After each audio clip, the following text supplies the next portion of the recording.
விஜய் வந்து இப்போ அரெஸ்ட் பண்ணுங்க அப்படிலாம் போடும்போதே நாங்கெல்லாம் வந்து ஜல்லிக்கட்டு மாதிரி உட்காந்து போராட்டம் எல்லாம் பண்ணிடலான்ற அளவுக்கு நாங்க பிளான் பண்ணிட்டோம். மேல கைய வச்சு பாருங்க அப்படின்ற அளவுக்கு அவ்வளோ பிடிக்கும்.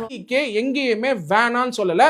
ஏன்னா அரசியலமைப்பு சட்டத்துக்கு உட்பட்டு இருக்கக்கூடிய representation of the people act 1950 படி செக்ஷன் 21 சப்செக்ஷன் 3 படி ரிவிஷன் இஸ் இம்பார்ட்டன்ட். இருக்கிற அந்த மோடியும் வேண்டாம், தமிழ்நாட்டுல டாடி டாடின்னு சொல்ற இந்த டம்மி டாடியும் வேண்டாம் என்று உங்களோட அரசியல் நாடகத்திற்கு மறைமுகமாக ஆதரவு அளிக்கும் கோபாலபுரத்து அடிமைகளை அறிவாலயத்தின் கொத்தடிமைகளாக்கி சமூக நீதியை வளர்த்த மாண்புமிகு மன்னர் முத்துவேல் கருணாநிதி ஸ்டாலின் அவர்களே, 2G வழக்கில் மாட்டியல் உங்க தங்கை கனிமொழிக்காக உச்சநீதிமன்றத்தில் அப்பீல் போன ஸ்டாலின் அங்கிள் ஏன் எஸ்ஐஆருக்காக உச்சநீதிமன்றத்துல மேல்முறையீடு செய்யவில்லை? தமிழ்நாட்டு மக்களுக்கு தெரியும், நீங்க ஈடியில மாட்டி மோடியிடம் மண்டியிட்ட வரலாறும். இப்ப நடந்த ஆர்ப்பாட்டம் நமது தலைவர் தளபதி அண்ணன் விஜய் அவர்கள் சொன்ன ஆர்ப்பாட்டம் எஸ்ஐஆர் நோக்கி.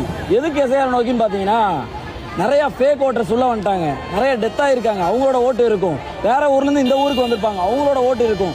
இல்ல எல்லாத்தையும் நீக்கிறதுக்கான ஒரு எஸ்ஐஆர் தான். ஆனா நீ கேட்கலாம், இது எல்லாமே நல்லதுக்காக தானே பண்றாங்க அப்படின்னு நீ கேட்கலாம். பட் ஆனா எஸ்ஐஆர் 30 நாளுக்குள்ள பண்ண சொல்லியிருக்காங்க. 30 நாளுக்குள்ள நம்மளால பண்ண முடியாது.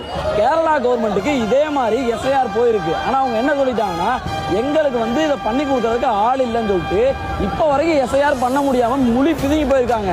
ஆனா நம்ம ஊர்ல அப்படியா? நம்மளே அவங்களை எதிர்ப்போம், ஆனா நம்மளே ஆள் கொடுத்து எஸ்ஐஆருக்கு உட்கார வச்சு வேலையும் பார்ப்போம். எப்படி நீங்க சொல்றீங்க தெரியுமா, நாங்களும் எதிர்க்கிறோம் அப்படின்ட்டு. நீங்க எதிர்க்கிறீங்க, எங்க இருந்து ஆள் வராங்க அவங்களுக்கு வேலை செய்யறதுக்கு? எஸ்ஐஆர் எதிர்க்கவும் செய்வோம், எஸ்ஐஆருக்கு ஆளும் போடுவோம், எஸ்ஐஆருக்கு வேலையும் பார்ப்போம். ஆனா எஸ்ஐஆருக்கு பூத்ல ஒரு ஆள் இருப்பாங்க, அவங்க கூட இன்னொரு ஆள் கூட இருக்காங்க, இன்னொரு கட்சிக்காரங்க. அது நிறைய பிரச்சனை போய்கிட்டு இருக்கு. இதுல என்ன தெரியுது, பண்றது யாருன்னு தெரியுது. நீங்க என்ன சொல்ல வரீங்க?